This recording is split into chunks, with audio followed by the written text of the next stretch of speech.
So you can't even see this Maple Leaf jersey, right? What am I even Well, wearing it for? let me flip over. No, right now, No, no. I can't wear it. Okay, so No. you know what am I even wearing it for? Well, because you might want to go like this. That's what they do on the TV. They go like What they that. do really is that what you they can't even see do? this Maple Leaf Okay, let jersey, me right? turn that What am I off. even Well, wearing it for? let me flip over. No, right now, no. No. Okay, that means we're working. We're live on YouTube, Hebsy man. Great. Hi everyone. Welcome Friday the 13th. Hope you had a good sleep last night. That's one of us. Wasn't I? Didn't. Tossing and turning the whole night. And the fact that I've had I am supposed to go to a concert tonight at the Scotiabank Arena. I had tickets to go. I was going to go to TMLX9, but I had these tickets for a while to go and see two of my favorites, Journey and Ann Wilson from Heart. Wow. Show's been canceled. So okay, great. So I got. I also had tickets for last night to go and see, or no, was it Saturday night to go see Elliot Brood at Lee's Palace? Canceled. Love it. Rescheduled till like September. So like 0 for 2.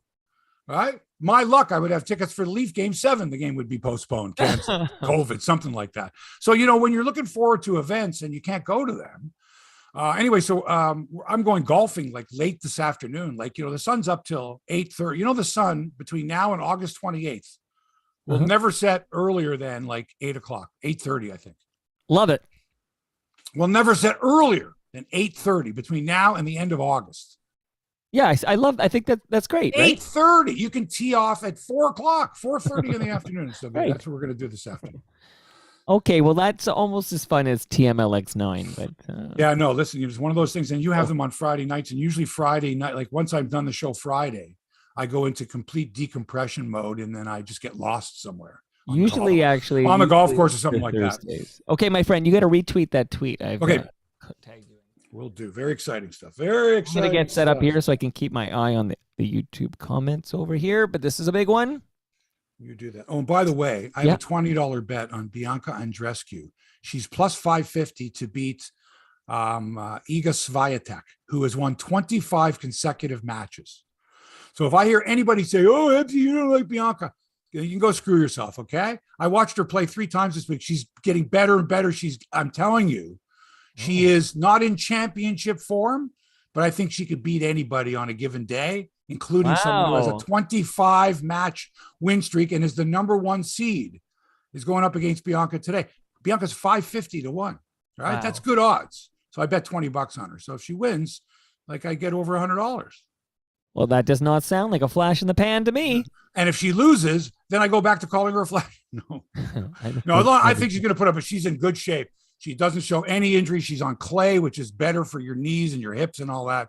And I'm telling you, 5.5 to 1 is good odds. So there you go. I'm rooting on her. She's on the court pretty soon, as a matter of fact. She's on this morning. Can we stop? Actually, get Brian Gerstein to.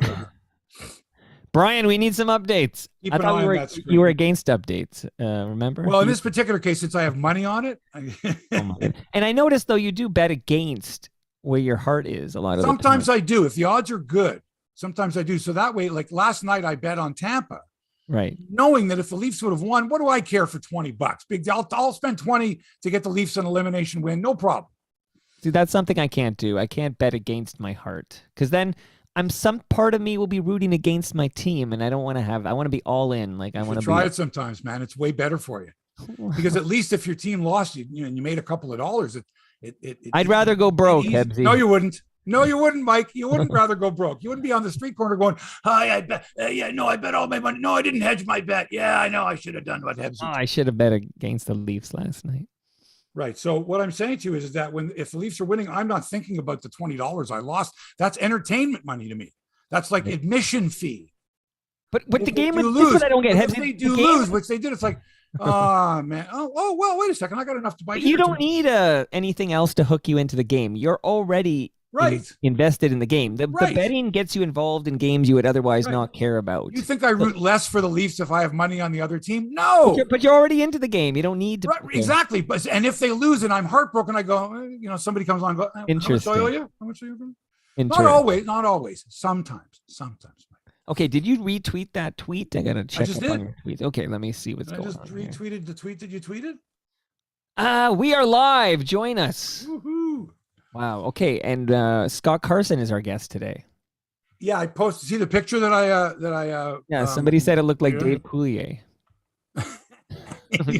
and I replied, "Cut Picture it of- out." It's a picture. I saw that's a picture of him and Ernie Witt Right. from looks like more than 30 years ago.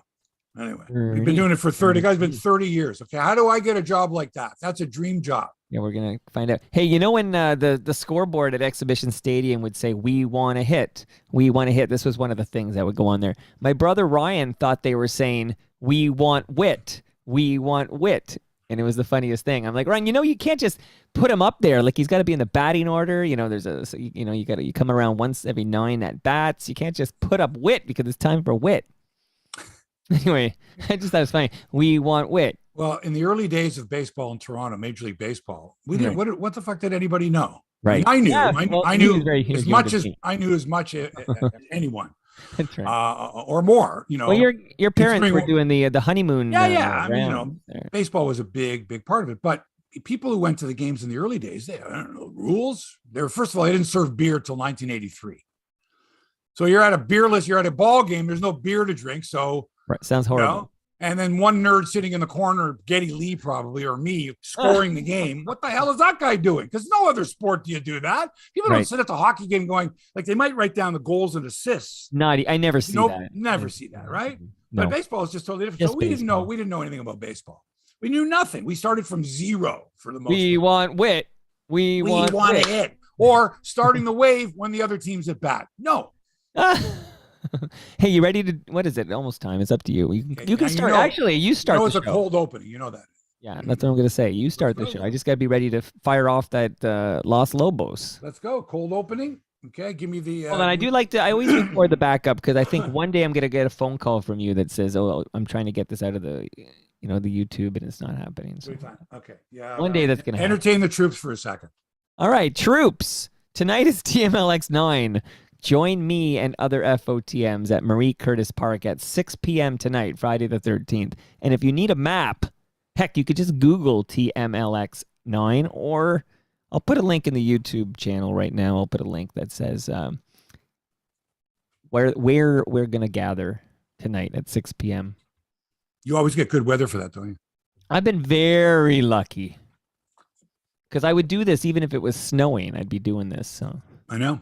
I get very lucky. You're right. Even the patio ones at Great Lakes, it's always been like clear and sunny with live bands and stuff. You could set your watch. You could set your watch too. It's going to be. And also, you always have them. You always have them after daylight saving, or no, after daylight savings. Yeah, you always have them after daylight savings, after spring forward, so that extra hour of sunlight comes. As the sun is setting on TMLX 9 or whatever. It's perfect. All by design.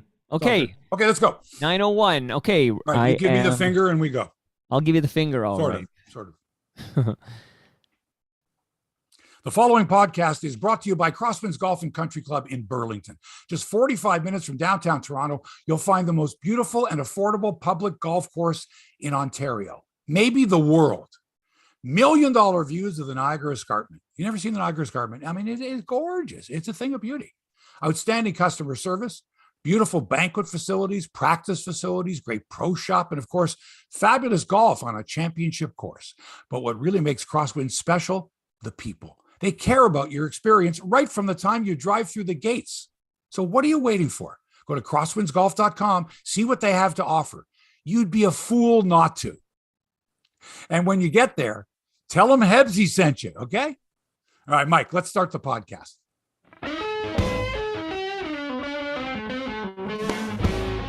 Hey there, sports fans. Welcome to Hebsy on Sports, episode number 284. Mark Hebsher here in Little Italy.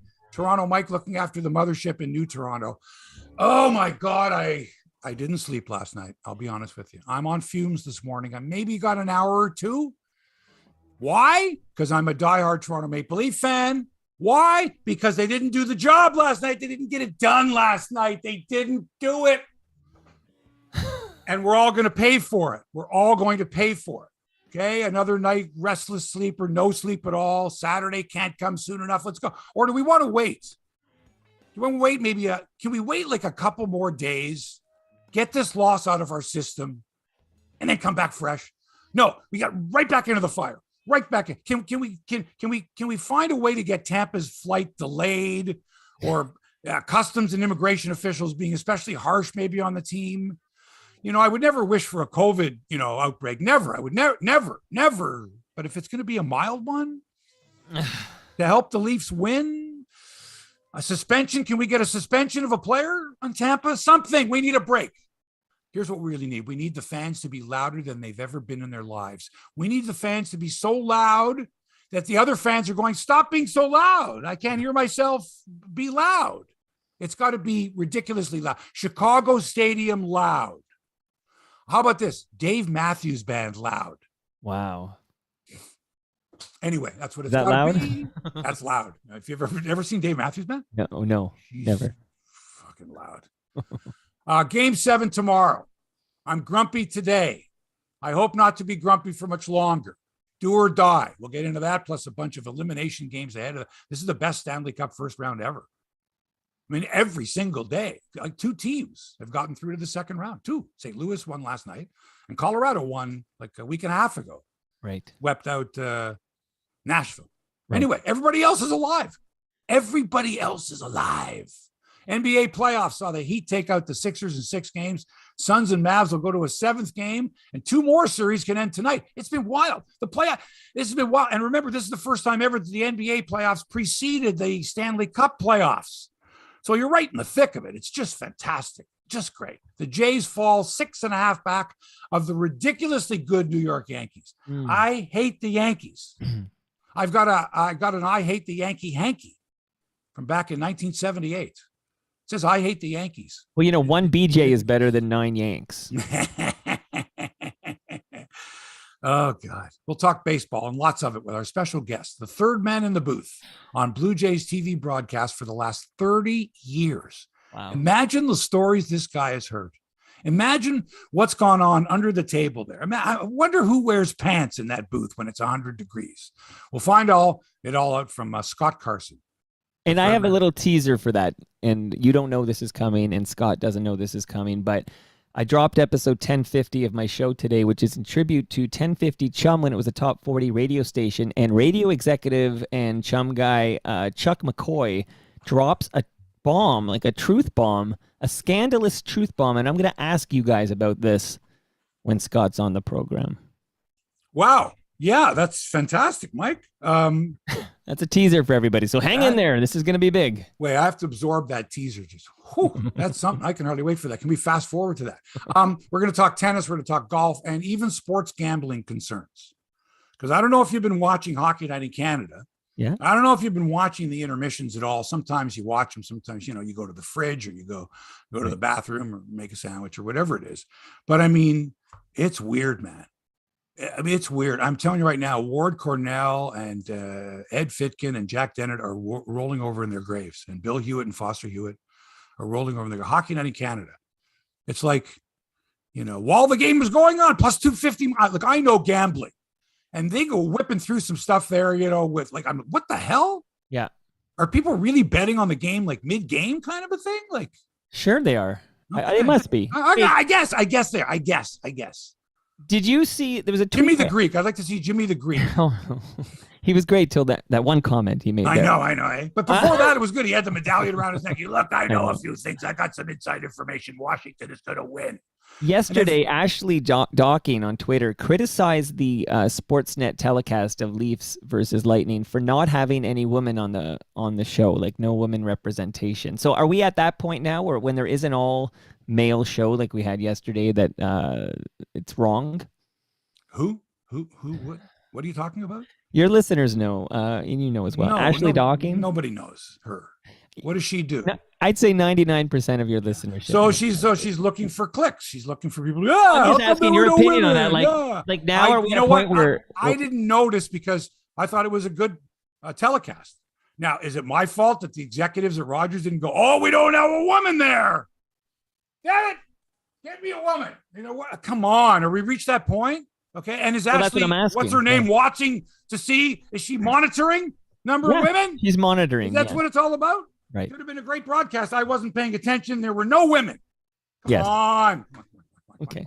Just wanted your 2 cents, Hebsy man. You got 7 cents from me on that. Keep the change. I mean, can you see the background of my shot here if you're watching on YouTube? You see that jersey I got there? That's a 70. That's Louis Domingue. That's Louis Domingue. Remember? Spicy pork and broccoli. Had to come in game one to replace Casey DeSmith, and he's been there. He's been playing ever since. They got a chance to eliminate the Rangers tonight, although Sidney Crosby's questionable. They'll never tell us. No, by the way, they'll never say he's out or he's good. It's an upper body injury. I'm sick of that crap. Well, talk about a player being important to a team. I mean, I watched that series closely because that's my second favorite series to watch because I'm a big Crosby guy. And the minute Crosby left that game, the whole complexion changed. I think the Pens were up 2-0, and then they ended up losing that game. And now there's a game 6 tonight. NHL's got to they got to protect guys like Trouba got nothing. He got no penalty on the play, no supplemental discipline. You can't go after guys like that. And the same way that the Leafs are, Matthews is just getting manhandled by Tampa. They're clutch and grab. Are you kidding me? They're all kinds of stuff. And the refs, at certain convenient times, we'll just look the other way. But God forbid you should get your stick within 3 feet of a Tampa defender. It goes down like he was shot. Okay? What a bullshit call that was. Mm-hmm. The first of the two, the second one against Kerfoot, okay, of course, he stuck it right up in his chin. But that first one, it hit him in the shoulder. And no review, nothing like that. That was bullshit. And that's the only way Tampa could score in the third period was on that 2-man advantage. Damn, I was pissed about that. This is why you play the regular season, Mike. You play the regular season, you play the 82 games so you can have this one advantage. And this is it. This is it. This is the 7th game. You earned it. You earned home ice advantage. Now take advantage of it. Have the Leafs ever taken advantage of home ice? Like really taken advantage of home ice? Have they ever, Mike? No. Thank you. They never have. Not I can remember. They beat the Islanders on the road for crying out loud in 78. Lanny McDonald, he scores. And jumping up and down. The most awkward, goofy jump. Like, what do I do? Do I jump in his arms? That's not what's going to happen Saturday night at the Scotiabank Arena. It's going to be madness. It's going to be bedlam. Okay? I want everybody to have one extra beer when you're there. Get crazy. Get high before you go in the game. Get high between periods. Take a gummy. Just be ripped tomorrow because it's going to be an experience. It's going to be an experience. This is what you have to overcome. You have to overcome a team, okay, that's won the last 2 Stanley Cups and is the toughest team. It's like a cat with 9 lives, man. It's like you can't beat this team. They look like they're down. The Leafs get 2 goals in 26 seconds. We're going to beat them. We're going to beat them. You're not going to beat them so fast. So what's going to happen? The Leafs are 0-9 in games where they could have eliminated their opponents. 0-9. Okay? Wow. And many of the players that are on this team and just suffered number 9 last night, Number nine. Don't tell me they're not thinking about this. How do we beat this fucking team? How do we put this team away? Clearly, Jack Campbell has to outplay Vasilevsky. Clearly, he does. He's got to just outplay him. He's got to stand on his head, as they say.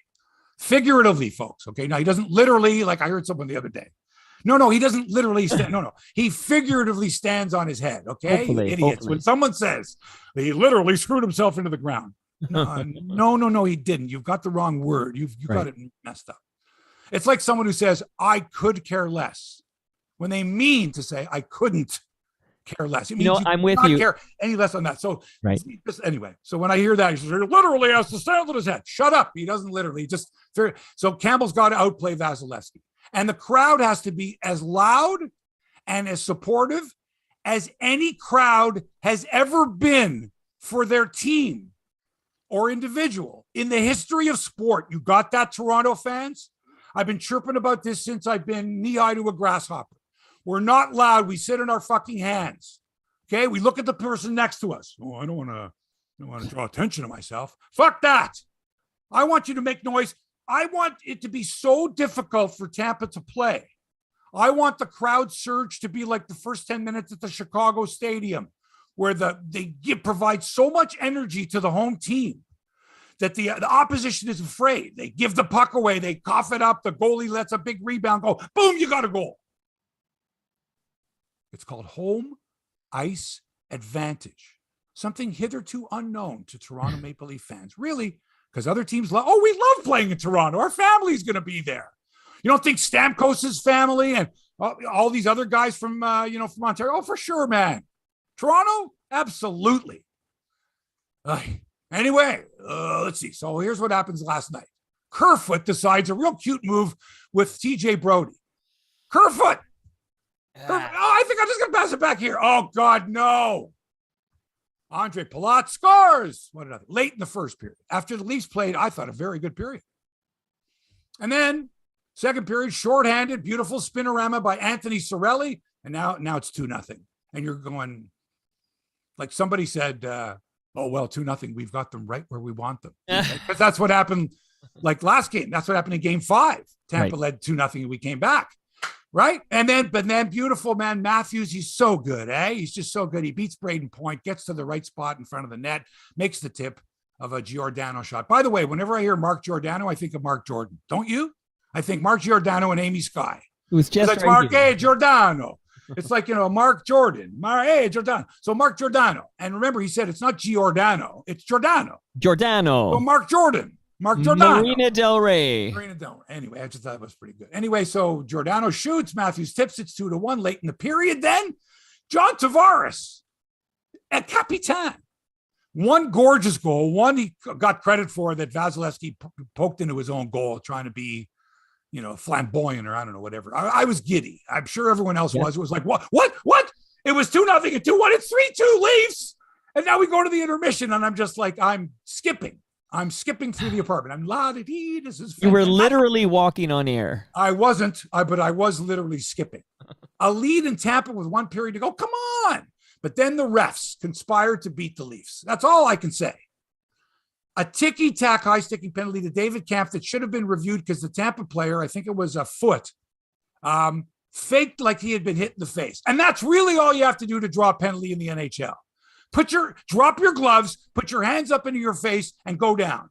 As if, let's be honest, as if a hit to the head is going to force you off balance and drop you to the ice. You know what happens. Hit in the face, drop to the ice. Hit in the mouth, drop to the ice. Drop the gloves, put your hands up to your mouth. Immediately, ref sees it 3 seconds later and goes, oh, that's a penalty. It's not a penalty. They showed the replay, didn't even come close to hitting him in the face. Not even close. Okay, now you're down a man, and then the knucklehead, what's his name again? Kerfoot? He won't be playing tomorrow night, eh? You can't play that guy tomorrow. Oh, I Wayne think Simmons he will tomorrow. be playing. No, you can't play him. You can't. He's too dangerous. He's too dangerous out there. He's dangerous. Look, if he gave you 2 goals and gave away 2 goals, okay. But he gives you 2 goals and gives away 4 goals, Kerfoot. Hey, remember what happened? Hey, remember in the playoffs last year? Dermott gave 1 away in overtime. Montreal scored. Right. Who was the other guy we had? Who was that other guy we had for half a season last year? I've erased it all from my memory. Played for Montreal before. I can't even remember his name now. Mike Komisarek. No. I can see him. He's a forward. I can see the guy. Played for Montreal. We had him for a while last year. It was terrible. Made that behind the back pass in overtime and gave him a 2-0. See, I've forgotten his name now. It's okay. I'll keep my eye on your YouTube. I've forgotten his name now. There you go. So wait, I actually think Kerfoot plays tomorrow. Oh God. I'm afraid when he's on the ice, I've got my fingers crossed because he's capable of anything. But I believe Kerfoot. His high stick on Hedman. What was he doing? I got it that he won the faceoff and you're killing a penalty. But what are you doing down there? 200 feet from your own goal against Hedman. Anyway, so they get the 2-man advantage. They score a goal. We complained because what's his name's chin strap was off. Galchenyuk is the name you're coming. Galchenyuk, the putts that. Thank you to Tyler Campbell on your YouTube. Putts that he. Thank you, Tyler. Galchenyuk.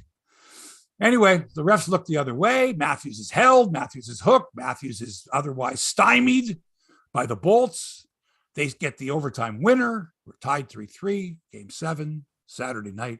Govern yourself accordingly. So, Mike, you wouldn't make any lineup changes? No.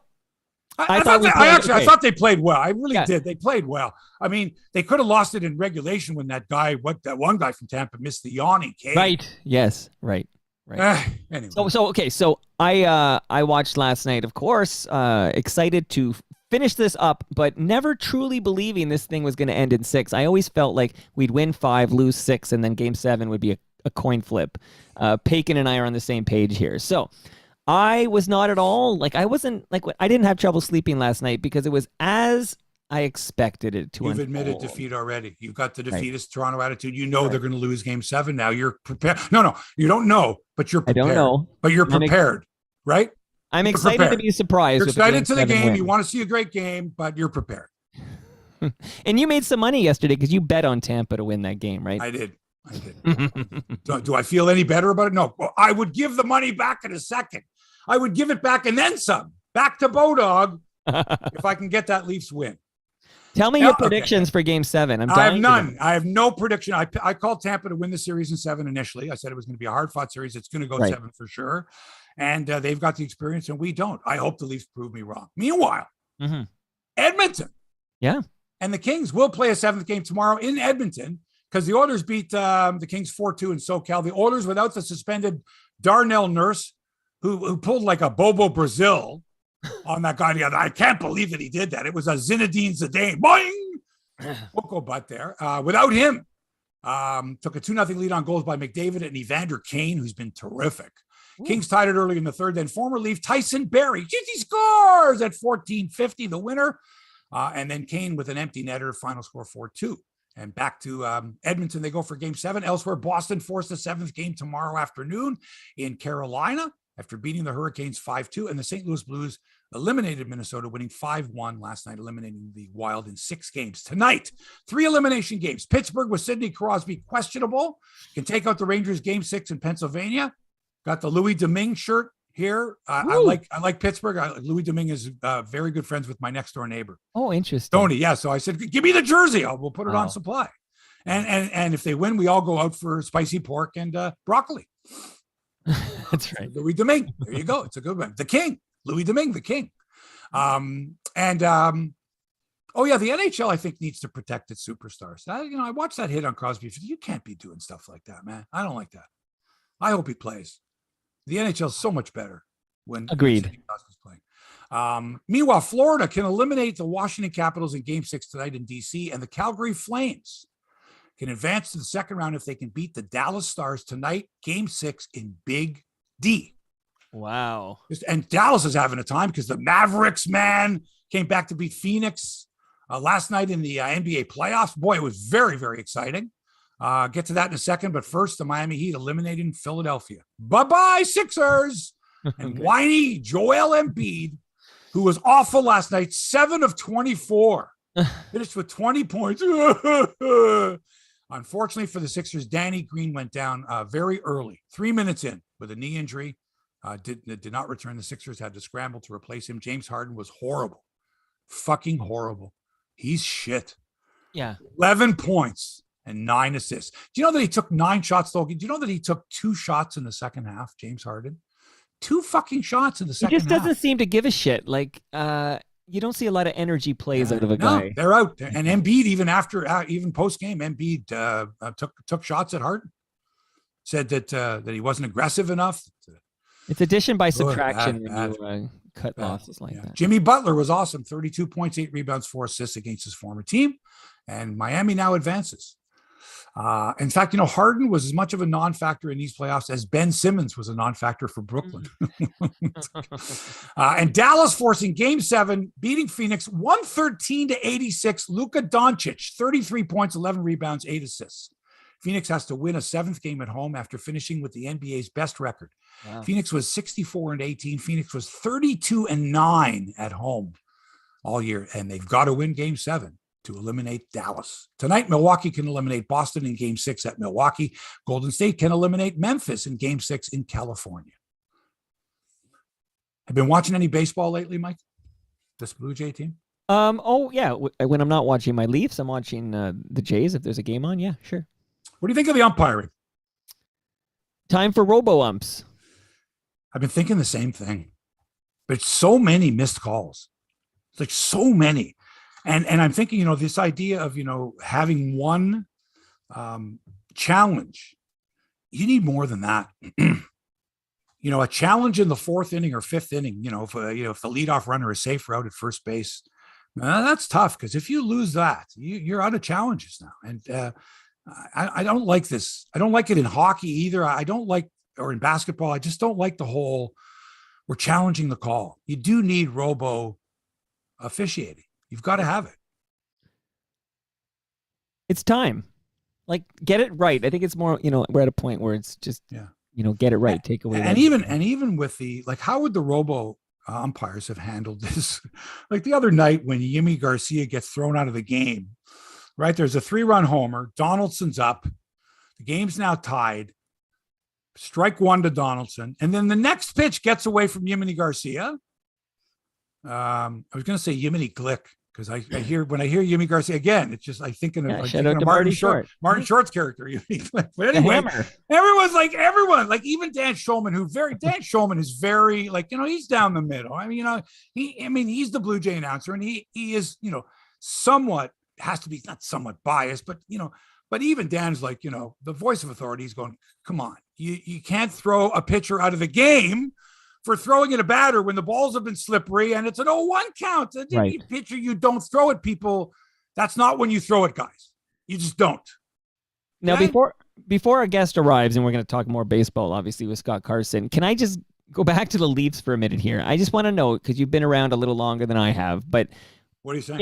If the Leafs, and there's a good chance, I think it's a coin flip, but if the Leafs win Game 7 at home on a beautiful, it'll be 20 degrees, a beautiful Saturday night in Toronto, what happens? Oh, people burst out onto the streets. We are all going to spill onto the streets because of our first round victory. Like I don't know about spilling. I don't know about all of us. Well, we typically do, as I recall. But it's a Saturday night anyway. Right. So let's say it's under the guise of we're all going out for a smoke. Let's just say, or we're all going out for a beer, or we're all going out for whatever. But we're all going out in the streets, right? Saturday night. Yes. It's been 18 years. You will. And also remember, had this been 20 odd years ago, right? With people don't have all smartphones. They're not all connected, right? You'd have to be in a bar, for example, or at home. But now everybody everywhere is going to hear. They're going to hear the buzz going on. They're going to stop what they're doing to watch the last minute if they're not already watching the game. Right? Things are going to sort of stop. Like, I got a second. Wait, in the middle, I can see it now. Right. The disco around the corner. Yeah. Thumping out Norteña music. And then suddenly stopping in the middle of it and going, hang on a second, the Leafs. It could well be that. It could cross all of those lines. I think you're right. And I think because, we're a couple of years in this pandemic, arrangement, this awful pandemic, and we've been 18 years since the Leafs have won a playoff round. I feel all that will just bubble over, spill over, and we're all going to just go fucking nuts on Saturday. Well, you are, right? I might go nuts anyways, but yeah. Well, what do you mean anyways? You're not going to go nuts if they lose.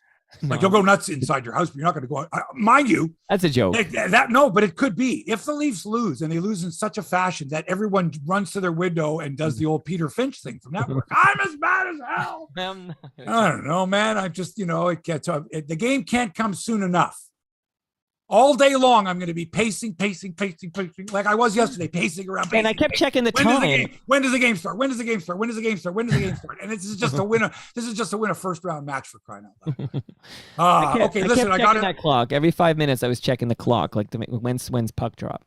Oh God! Anyway, I'm playing golf tomorrow, Crosswinds. Like I got an afternoon golf game tomorrow just to occupy me. Nice, myself, right? Because if not. I would be, getting some stuff done and then probably starting, 1, 2 in the afternoon. Right. Because the Jays are on, right? I'd be like, okay, I got the Jays, Leaf games later on. And that, but I'd be thinking about, what time's the game? What am I going to eat? What time am I going to eat? Is it a 7 p.m. start on Saturday? 7:30. I found on the weekends it was 7, but on the weekdays it was 7:30. Okay. 7. All right. Whatever it is. But yeah, that's about that. And I'm excited about the Jays as well. Because I know that I'll be watching them all summer. I mean, whatever happens, at least if they advance to another round, that's great. But when the Leafs and Jays are playing at the same time, and they're both playing Tampa for crying out loud, and Tampa, it's hard to hate Tampa. It's hard to get fucking Tampa. Goddamn greaseball city of motherfuckers. No, because I go there. I was just there. I like Tampa.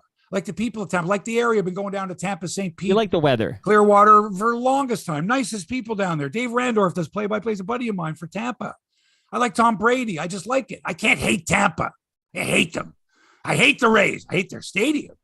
But I mean, I always thought the organization was a good organization, and I can't dislike people from the Tampa Bay area. That's all it is. But New York, I can hate, especially when these motherfuckers go into Chicago. Okay? They're tied 7-7. 7-7 with the White Sox in the 8th inning, and then the Yankees score not once or twice. They score 7 times. 7 times in the 8th inning. And they win 15-7, these motherfuckers. Giancarlo Stanton, 2 home runs. Aaron Judge, another home run. Josh Donaldson, that middle of the order. You know the way we think about, we got Springer, we got Bo, we got Vladdy. Yeah, and they're great. These motherfuckers have Stanton, Judge, and Donaldson. And they got a porch at Yankee Stadium in right field that you and we could blow a ball over the wall there, for crying out loud. You could hit a fungo over that wall. Okay, that home run that Gleyber Torres hit the other night would not have been a home run in any other ballpark in Major League Baseball, except for Yankee Stadium, for fuck's sakes. And they get to play there 81 times. And they're 6.5 up on us now. 6.5. And who do we get this weekend? We get fucking Tampa. Goddamn Tampa. Drew Rasmussen for Tampa. Kevin Gausman for the Toronto Blue Jays. I thought you were breaking into a Paul Giamatti there, like that whole goddamn, like what's that Giamatti line? Goddamn Tampa. From which one? From what movie? Yeah. Which one's that from? Is that from Private Parts? I'm trying to think where that. Oh, is it from Private Parts? Maybe where he plays Pig Vomit. Pig Vomit. Goddamn. I like him. Oh, and his dad has a baseball connection. Well, his dad was the commissioner of baseball. Right, which is a baseball connection. Died in office. He was the one who suspended Pete Rose. Bart, yeah. Bart Giamatti. All right, listen to this. So we got the Jays and the Rays this weekend. The Yankees continue in Chicago. And our guest today happens to have a connection with the Blue Jays that goes back over 30 years. Wow. 30 years. However, no one has ever heard him speak. He's like the Harpo Marx of the Blue Jays broadcast crew. If he learns to turn his camera on, we could actually have him join. There he is. Argos fan. Ladies and gentlemen, Toronto sports fan galore. Guaranteed. He was on Spilkas like we all were watching the Leafs last night. This man works alongside Dan Shulman, Pat Tabler, Buck Martinez, whoever else might be part of the TV broadcast, Joe Siddle, thinking Matt Devlin now. I think Jack Armstrong is going to do some games, Jays games. I'm serious. Cuthbert for sure. Cuthbert's got to be doing some games. Once he's done with hockey, he's got to do some baseball.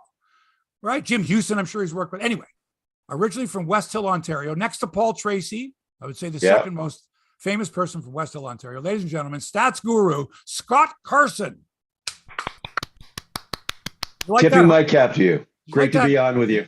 You like that Harpo Marx thing? Because if they always refer to you, but like no one ever goes, hey, Scott, what was the stat there? How are the Jays doing with runners in scoring position? Yeah, not in this job to get any pub, but it would be nice every now and then if they would tip the odd cap when I pull out a real morsel that they go, oh, I didn't know that, which is very rare. Trust me, because Dan Shulman was an actuary at Western Ontario. And so I can call up a stat, and if there's raw numbers there and I'm off by one number, smacks me in the arm and goes, no. So really? he's a good guy to have. Oh, he can do like big numbers, like, 198 divided by 312, where like I have to grab my calculator, of course, because that is my brain. And he can get it down like, 0.287767554, like right to it. So I check on the calculator and he's always right. It's mind-boggling that he's that sharp when it comes to numbers. But the funny part is, he taught me a long time ago, he doesn't do it the way that we do it. He actually takes the numbers and flips them around. And that's how he gets to that number. It's just the way that he's wired. And is he a genius? Borderline, probably, when it comes to that stuff. Certainly is a genius when it comes to calling Major League Baseball games. And so it's a real pleasure to work with him because he's as good as it gets. He's actually better on college basketball. He's spectacular on baseball, but he's he's over the moon great on college basketball. No doubt. Amazing. They're totally different games. Totally different. And he's wonderful. Yeah, I've known Daniel Shulman. Daniel Shulman from Thornhill Hunt. I've known for a long time. But wait a second. So here's what I'm thinking, Scott. I'm like, okay, so me and Mike are pretty good at putting 2 and 2 together from an investigative standpoint. So we're like, okay, so Dan he's not doing the games in Cleveland last week because he's under COVID protocol. Yep. You're not doing the games in Cleveland last week because you're under COVID protocol. So can we safely say that since you guys sit like 6 inches from each other, 6 feet actually, but yes. Okay. Yeah. Legally speaking, right. Legally you have to be 6 feet apart. Is it safe to say that one of the two of you but was responsible for both of you being off the air? Yes, it was me. I will put my hand up to that. After Wednesday's game, when I was driving home from the Rogers Center, I started getting a really bad headache, and I never get headaches at all. And by the time that I got home, my throat was on fire, and I thought, okay, better test this out. So I test myself, positive, got up the next morning, tested twice, positive. So I had the COVID. So when did you call Shulman?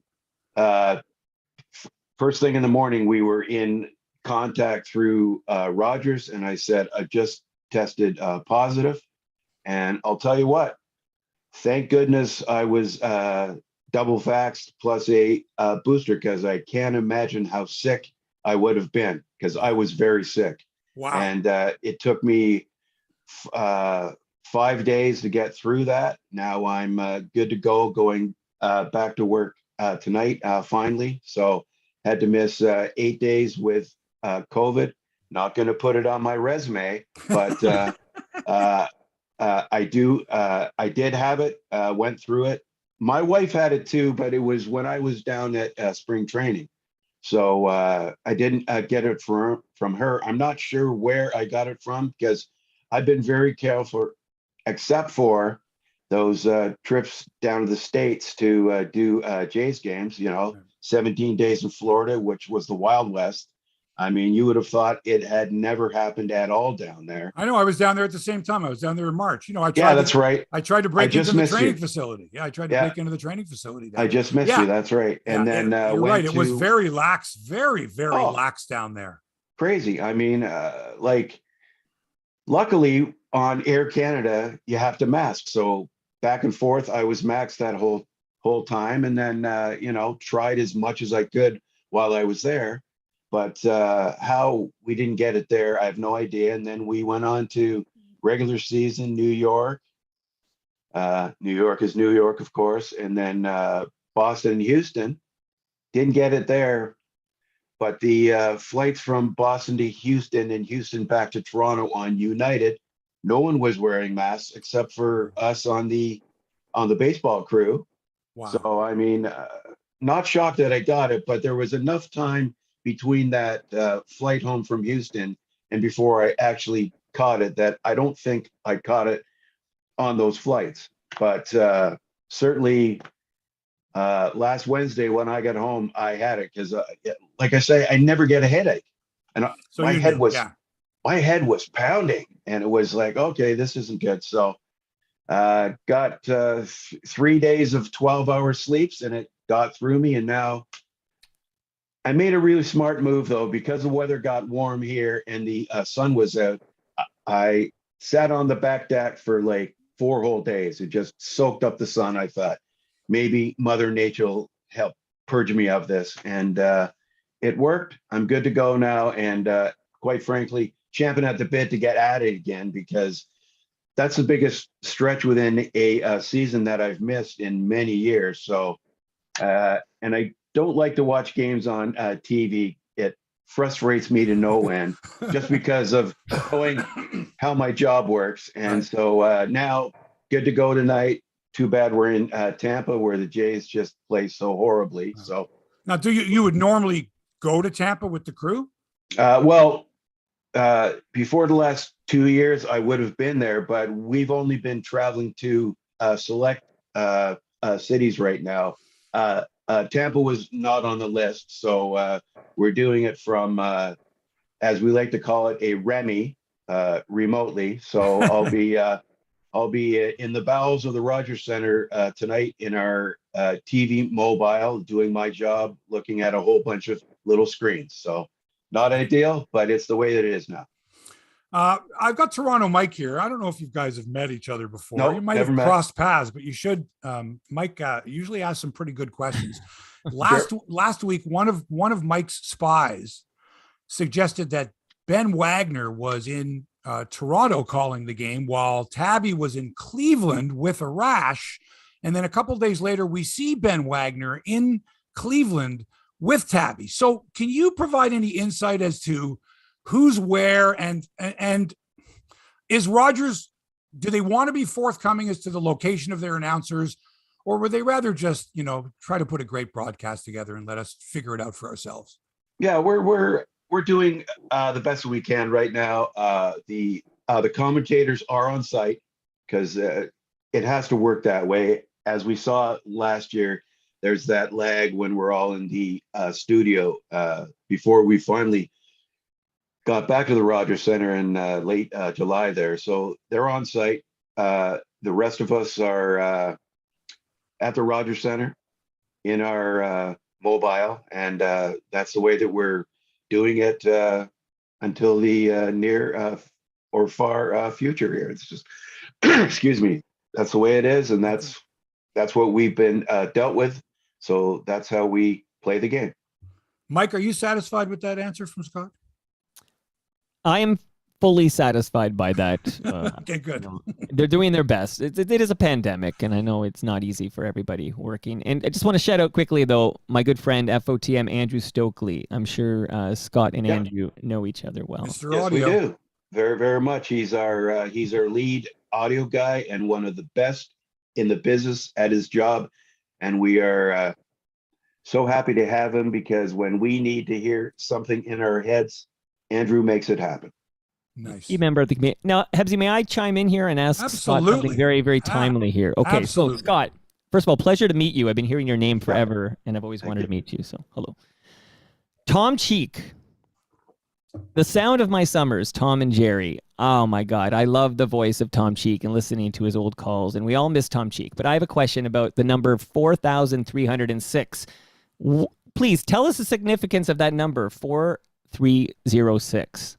That was the he was, God rest his soul, the Cal Ripken of broadcasters, and that was, I believe, Mike Wilner would know, of course, but I believe that was the consecutive games number that Tom had calling Blue Jays games.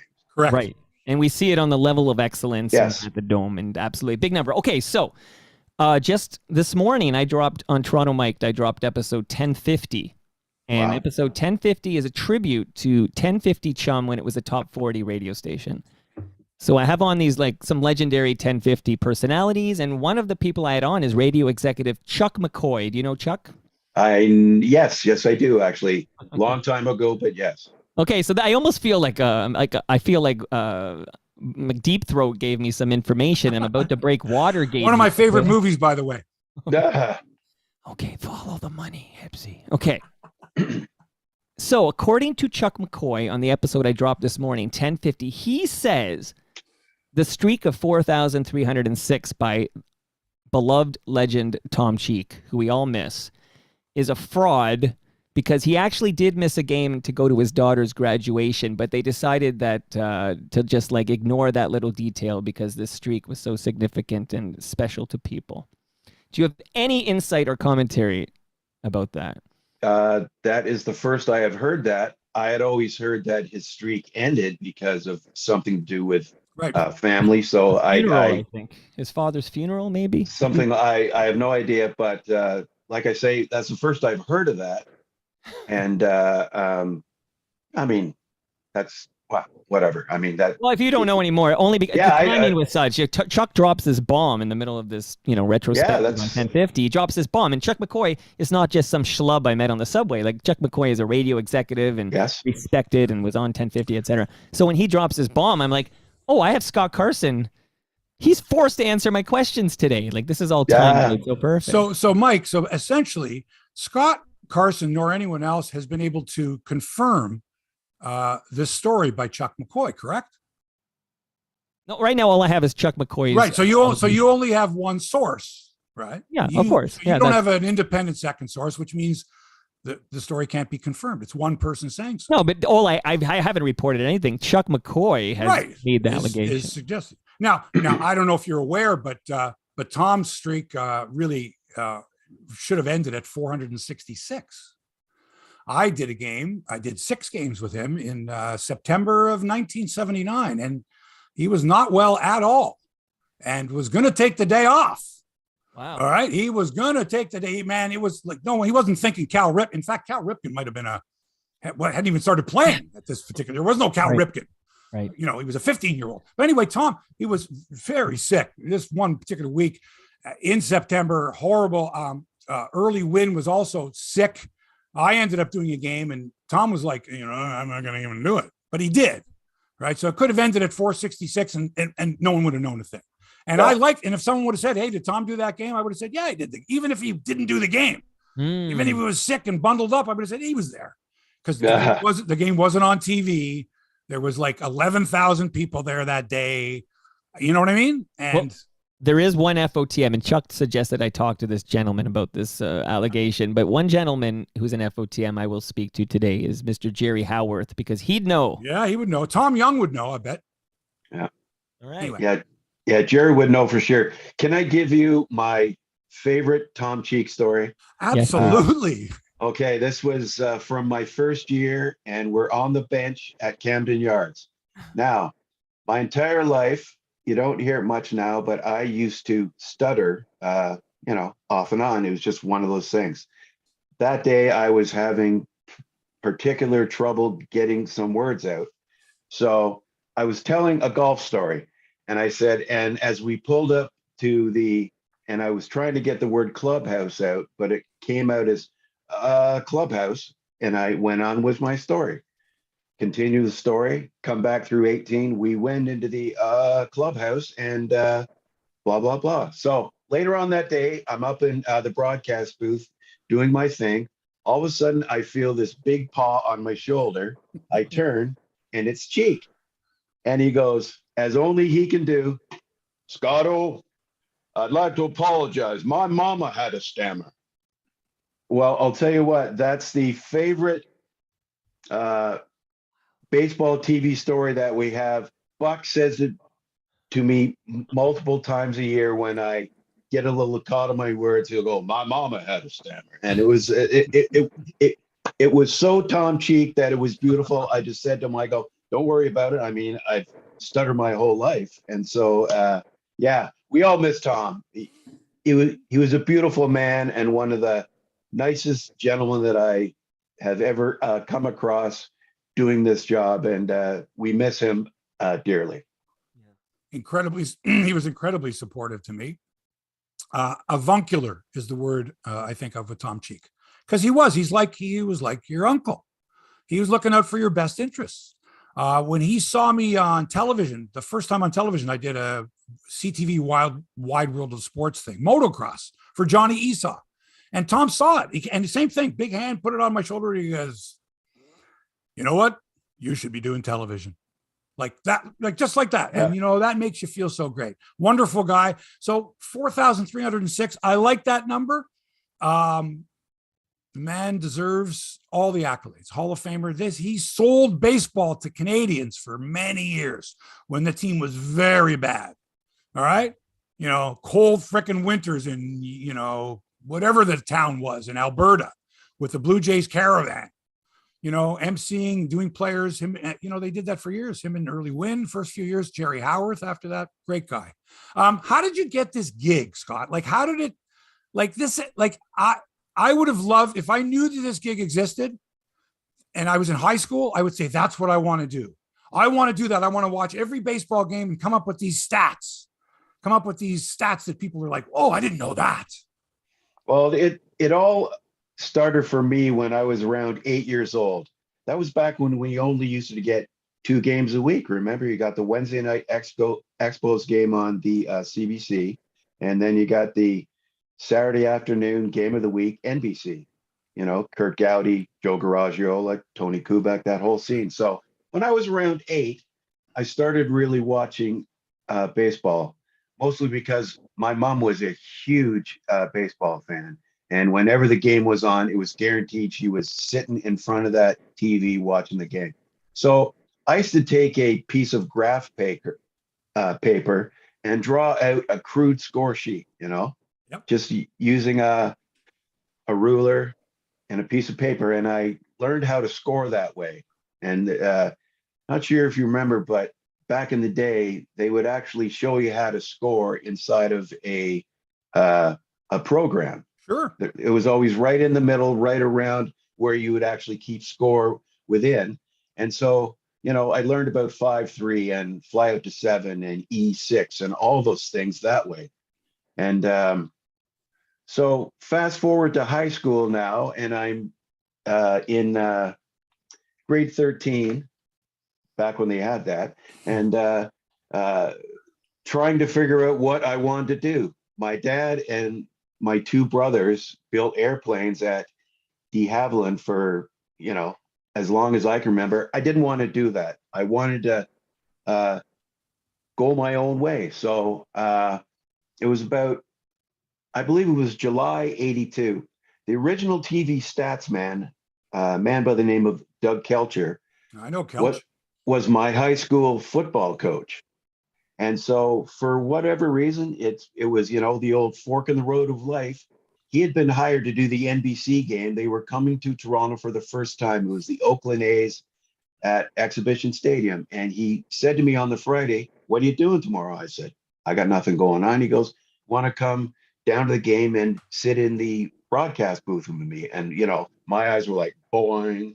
Are you kidding? Of course, I'd love to do that. So as it turned out, what went down with them that day, it was Dick Enberg and Tim McCarver. The great Harry Coyle, the legendary TV baseball director, was directing that game. And after about 5 minutes, I went, "Oh, okay, this is what I would like to do." And so that was exactly it. So I went to Centennial College in Scarborough, Warden Woods campus, took RTV broadcasting. And then during my 3rd year is when you had to do your placement internship. And they gave me a choice. I could either go to a radio station in Cornwall, which I had some interest in. I always wanted to be a DJ, big music guy. When I'm not doing sports, music is my life, still is. But then they came to me and said they're taking an intern at a brand new TSN. They'd only been on the air for like 9 months. And I thought, oh, really, sports? Because sports was my life. So I said, let's try this. So I went for an interview late June with Scott Moore and John Wells. And they didn't ask me any TV questions at all. They grilled me on sports, all sports. And I thought, well, I can handle this. So at the end of that, they said, "We would love to have you." I was supposed to start just after Labor Day that year. But Scott Moore says to me, "What are you doing tomorrow?" I go, "What do you mean? You want to come and work?" Because they were just hiring anybody to sit and watch sports, live games, Right. and do highlight packs for them. Right. You know all about that from a sports line. I mean, you need guys behind the scene there watching these games, shot listing the games, and then writing scripts. Yeah. Oh, see, I would never, you have to understand something, so Scott, I would never associate with those people behind the scenes. I was a huge egomaniac. I spent all my time, in the makeup room and whatever. And I expected the highlights to be delivered, but I would never go into the belly of the beast where those guys were, because these were guys, and we had some girls too, not that many, who were such sports fans that whatever game they were watching, they were completely into, like smashing walls and like had bets down on games. And Mark Askin, the producer, Mark Askin is such a huge Leafs fan that nobody would go into the highlight room while he was watching a game. No, stuff I get it. If they gave up a goal, stuff would, tapes would be flying all over the place. He'd punch holes in walls. Like it was nuts. You could be a complete over the top sports maniac, and that's the perfect job for you. Just sit and watch games, right? And and we'll pay you no money at all, but you get to watch sports. Yeah, and that original room, 1155 Leslie, right across the tracks from your place at Global. Yep. We've had some greats come through there, like Mark and Paul Jones. I sat on the row with them. Paul Romanuk was there with me. Speaking of women, Lisa Bowes. She was the first one that went in that room and rolled up her sleeves, because you had to back then. It was a man's world in there. I mean, and she fought through that, and I've got the utmost respect. I watched when she was on with you guys a while back there. Love it. When you say she fought through that, like what, she threw punches at Gordon Miller, or like what was going on? Give me, like, you're talking about people that just about anyone listening has seen them on television, remembers them from television. So, but what was it like back then? Like when you say fighting for stuff, was there, were there animosity? Were there rivalries going on there? Because I heard the story. I'll tell you, I heard the story, and I don't know. I heard it from one person, and then someone else confirmed it who was there. But one big shot at TSN apparently would go into the lunchroom and change the channel indiscriminately while people were watching whatever they were watching. One person, and I've heard others say, "Oh yeah, nobody liked that particular person, but they were a big shot at the network." I'm not going to mention any names. So what was going on? Yeah, never witnessed that in the newsroom. But when it comes to Lisa, I will tell you this: when everyone went in to start their shift, there was a big board and it listed all the games and stuff. And whether you had stripes on your sleeve or whatever, guys would line up and write their names down. And so she used to always kind of be at the back of the line. She gets stuck with, the uninteresting game of the night. But after a while, she started to speak up. And I always said to her, you have as much right to do that Blue Jays Yankees game as the rest of us. And once she realized that we were all on equal footing, she was right in there with us. I want that game. Okay, Lisa, you can have that game. So she was Liz Bowes then. She wasn't Lisa Bowes quite then. We knew her as Liz, but utmost respect, and so proud of what she's done with her kids' books. And I mean, that was the time to get into this business. Was back then. It was wide open. I mean, I know. Wild West, and all a brand new sports station. And then, how many years later, 10, 12 years later, Sportsnet, the same thing. Look, I got to ask you this before we let you go. And that is, you weren't working the Cleveland series, right? No, I was off. Someone else was taking your job. Am I right? Yes, there is a number two. You don't have to mention the person's name. A Padawan, as I like to call him. You need to give them you need to teach them a lesson. Okay. Not to put up stats where you don't have proper context. So the stat was this, okay? Age 24 season, Toronto Blue Jay pitchers, age 24 season. And then, ERA or whatever it was. Sure. So Alek Manoah, who's had 7 starts in his age 24 season, 7, his ERA is up there against Dave Steve, Jimmy Key, et cetera, et cetera, et cetera. But it's their seasonal ERA that he's up against, not after 8 starts. So, Scott, good point. Good point. I know when it's your stat because you provide context. Sure. I think this is one of the biggest issues I have. Someone says to me, Jim Tomei's a better hitter than Mickey Mantle because he had more postseason home runs. I go, hang on. Yeah. Jim Thome had this many home runs in this many games. Mantle had more because he only played in the World Series. And I think whereby the context has to be, you have to compare apples to apples. You can't compare Alek Manoah's 8 starts at age 24 with Jimmy Key's 31 starts at age 24. And that's all I'm going to say about that. So the word of the day, if I take away from this is context. Yeah. Yeah. Okay. Compare. Yeah. Like, exactly. That's what aggravates me the most, because people will see that and go, oh, look at that. Jim Tomei's a way better hitter, because all they see is most postseason hits. Yeah. Or home runs, not most postseason home runs per game, which, as we know, that's really the stat. How many points a game is this person averaging versus, if I say to you, hey, I scored 20 points shooting baskets, you went, well, that's great. I go, yeah, I was 5 for 72 shooting. That's context. Anyway, Mike, before we allow Scott to get to his job tonight, which is doing stats for the Blue Jays Tampa game, any final thoughts? Yeah, I guess I'd be curious to know, and I know maybe the answer is Tom Cheek, but who is the greatest broadcaster you've ever worked with? Well, I never worked with Cheek because he was on the radio side. Right. But I'm going to have to give it to Dan Shulman. It's just I'll tell you a great story. First spring training, that when he joined us, we were doing a game at the old Jack Russell Stadium in Clearwater. And about the third inning, Dan started to talk about something real inside baseball stuff. And I leaned back, Buck leaned back at the same time, when we gave each other the we can work with this guy look. And he's as good as he is then as he was now. And we lost him for a while there, but we were all thrilled to have him back. And I remember when I wasn't working with him and I'd be driving home from the airport after a road trip on a Sunday night, about 9:30 at night, I would turn on the ESPN Sunday night radio game, and I would always say the same thing: take me home, Dan. And that's exactly what it did.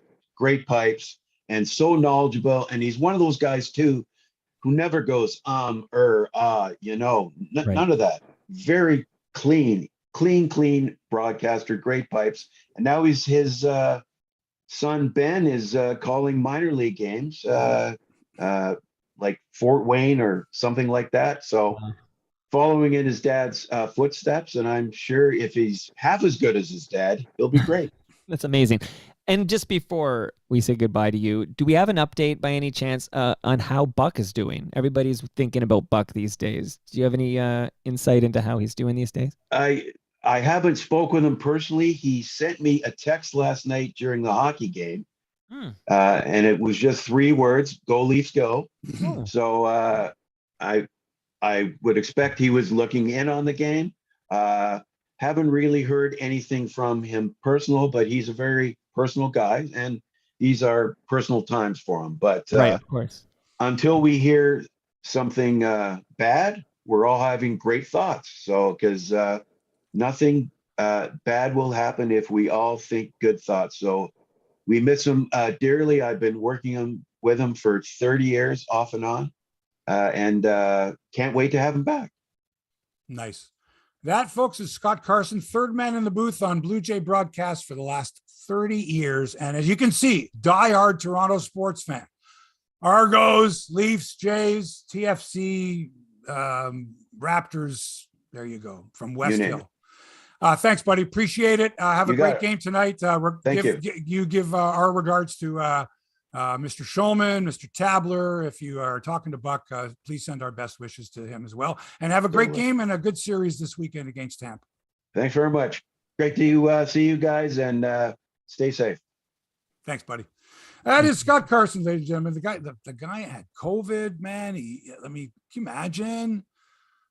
That's and like, you got to make that call, Dan, to Shulman. You know, that trip to Cleveland, I don't think you're going to go. See, I can tell you, he didn't call Dan. You can tell he called Rogers, and then Rogers contacted. No, he must have. No, he had. Well, he said so. That he called Rogers first. He called Rogers, and then Rogers would notify the appropriate people. Yeah, you would call the person that you sat 6 feet from. I think so. Anyway, it's good. But it's not everyone's getting it, so it's hardly on, not on Scott. Not everyone's getting it. Don't say that. Don't say everyone that. in, like, the majority of people have had it. I think like he said, if you've been traveling back and forth on planes where people are unmasked, you've got even though you're double vaxxed and boosted, you've got a much better chance. You and I have pretty much stayed, I wear masks when I go into stores, right? We've pretty much, done as much as we possibly can. Taking Cross your fingers. Hey. taking airplane trips unmasked is not something that's in my future. Have you got shot number 4 yet? Yep. Good for you. Oh yeah, long time ago now. Okay, good. Good Long for you. time. 4 shots within 365 days, man. Hey, you're the man. Good for you. Get Yeah. boosted, everybody. Hey, listen, tennis. I got to know what's going on with the tennis here. Denny Shapovalov beat a I had an hobbling update. It was 2-2 last update I had from our spy. Cool. Denny Shapovalov beat a hobbling Rafa Nadal 1-6, 7-5, 6-2 to advance to the quarterfinals of the Italian Open. Nadal's foot injury caused him problems with the score, tied 2-2 in the deciding set yesterday. Shapo won just about every point after that as Nadal like gutted it out, gritted his teeth, but you knew that like he was pretty much done. And so, Yes, Mike? Bianca won the first set, 6-2. She did. Okay. Have you got 20 bucks on it? Up 2-1 in the second set, buddy. Up 2-1. Okay. All right. There you go. 5.5-1 against the number 1 seed. Wait, is that? I don't ever want to hear any of this. Like I said, she was looking not good, injured, all that. But time heals all wounds. And the fact that there's a pandemic as well. And who knows what kind of suffering. And how about the mental stress of being a US Open champion, top player, and now, you're watching other players. play. My intel might be wrong. Hold on, because I Googled. No, don't, Mike. No, that's 2 weeks in a row. Don't give me intel unless I can get a second independent source. This is May 10th. We went through this last week as well. Well, you only need one source for a sport. No, you don't, because last week you told me something that didn't hold true. We just got Scott Carson to confirm that Ben Wagner was in Cleveland all along. No, that was true. No. Anyway, that was Moose Grumpy. Again, I don't give a shit where anybody is, to be honest. But anyway, Bianca did not win the first set. Do me a favor. Forget it. Let's just pay attention to what we got going here. Okay, please. All right. So thank you. Chapo. Well, make up your mind, man. No, I'm not. No, I didn't ask you. You didn't have to give me the live updates. You decided to jump in there. I want to talk about Chapo and I want to talk about Felix here. And whatever happens in the Bianca match is going to happen. Nothing we can do about it now. Okay, well, Bianca's down 1-0. Okay. All right. Chapo gets Casper Ruud today. Felix Auger-Aliassime gets the number 1 seed Novak Djokovic this afternoon in another quarterfinal event. And on the women's side, did I mention that I have a $20 bet on Bianca Andreescu against Iga Swiatek, who's won 25 consecutive matches? Yeah. And I thought the odds were good. I thought Bianca had been playing well. Had not dropped a set in this tourney, but she did drop the first set. Mike, you're telling me now that's been confirmed. Yeah, and also down Lost 2 the games first set. to nothing in the second set. And she's down 2 games to nothing, so she's going to lose. It looks like it. Looks like she's going to lose. $20 down the drain. I was looking at the wrong match. I was looking at but that's okay. That's okay. Okay, that's all right. It happens. All right. And this woman did have 25 consecutive matches won, and she's been playing very well. But I suspect that Bianca is on her way to a victory at some point in the 2022 season, and maybe even the French Open, who knows. In golf, I'll be playing crosswinds tomorrow, and I cannot wait. It's supposed to be beautiful. This weather, how many years in a row is this where we've gone like from winter right to summer? Toronto way, man. Right to summer. Like not even 2 weeks of, 13, 14, 15, maybe up to 17, maybe might reach 20. No. 13, 12, 27, 31 yesterday. I'm looking at some of these. Holy cow. What the hell? But not here. 31? Not here, but somewhere in Western Ontario. Somewhere. 31. Maybe Peterborough or something. Sure. Not here. Well, he's not down here anyway, by the lake. Right, down by the lake. So yeah, I'll be playing CrossFit tomorrow, trying to execute my best Sebastian Munoz, who shot a 12 under par 60 for 18 holes. 60 at the opening round of the Byron Nelson Classic. He leads by 4 shots, a 60. Top Canadian Mackenzie Hughes at 4 under par. That's 68. I don't even know what's going on. And for the record, just to clarify this, because everyone was confused at this point, Ben Wagner was absolutely in Toronto for the Thursday game. Then for the Thursday game, okay. Yeah, then he went to Cleveland. Right, because they were rained out. That's right. They were rained out on the Friday, and they must have said, we can't have this. Well, they heard your show. They heard you complain. No, I don't think. They must have on the Friday. They must have said, look, Ben, they're rained out. Get your ass to Cleveland. Yeah, it's a short drive. Get over there. Get to Cleveland, okay? Because, that's because it must have been goofy with Pat being in the booth alone. Yeah, I'm sure it was an emergency. And then Arash was on the field. Anyway, okay, good. We got that cleared up. I'm glad. That'll do it for episode 284. of Hebsy on Sports. Maple Leafs are gonna win. They're gonna win tomorrow. Hey, go Leafs, go! Why not? Let's fucking win. Let's go. Let's go nuts. Make noise. Let's make noise. Thanks to Toronto Mike for production, inspiration, and hope. Thanks to Scott Allen for executive production and hope. Thanks to our great sponsor, Crosswinds Golf and Country Club in Burlington. Go to crosswindsgolf.com and hope for good weather. It's going to be beautiful. Thanks to our special guest, the third man in the Blue Jays broadcast booth, Scott Carson. Great stories.